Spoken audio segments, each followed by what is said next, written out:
Hi, my name is Angela Rose, and today I'm going to teach you how to install shiplap paneling.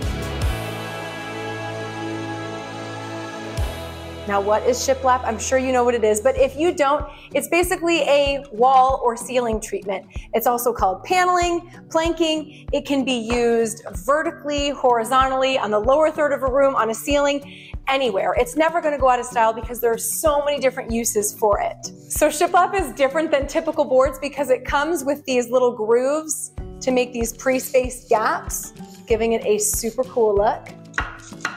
How cool is that? Fun fact, shiplap actually got its name from shipbuilding when they were used to create watertight boards together. So my favorite type of shiplap to use and the easiest to work with is MDF nickel gap pre-spaced shiplap boards. I like to get these from 84 Lumber. They come in a couple different widths, a bunch of different lengths. It's really easy to work with them. I just message them what I want. They ship it to my house. And with all the different types of materials that you can use, you can get a ton of different looks.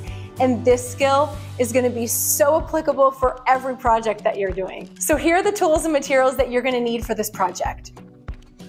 My preference is using nails around 1.5 inches or 1.75 inches. That way it goes into your board, in through the drywall, and then still has room to go into the stud. Okay, now safety. You're gonna wanna protect your eyes. I know, you're jealous at how cool I look.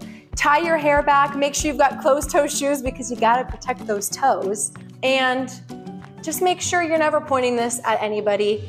Always assume that it's fully loaded and ready. So your first step when installing shiplap, first you gotta come up with a plan and visualize what it is that you want. Once you know what it is that you want, you're gonna mark the studs. This is my favorite stud finder to use, and you're gonna mark them. Marking those studs is gonna make it so that as you're nailing, you're gonna make sure to hit it into those.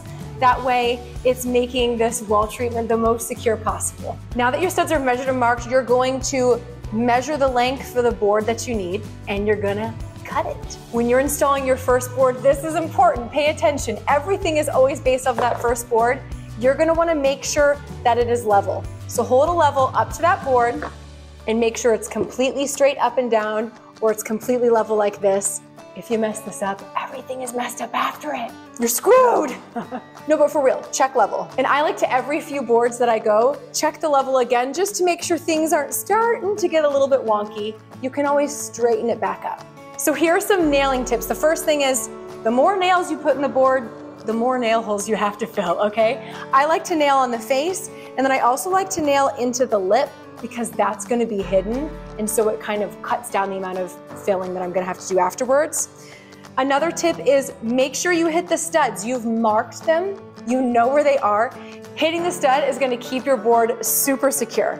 Don't fret if you're hitting drywall.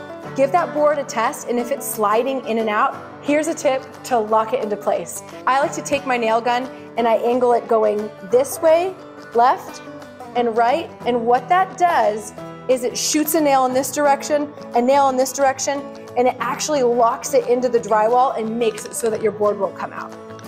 Here's another tip that you're gonna thank me for. Paint the grooves as you go. Do you hear me? If you don't, they are really hard to reach and you're gonna say, Angela told me. Paint the grooves as you go. So once you've installed your wall, you're going to finish it up with caulk, wood filler, trim, just to pretty the whole thing up, and then paint it and you're done. And that's it. You've installed your shiplap. I'm sure it looks gorgeous. If this tutorial was helpful, I'll link a few different tutorials. I have tool tutorials and other projects down in the description below, so make sure to check it out.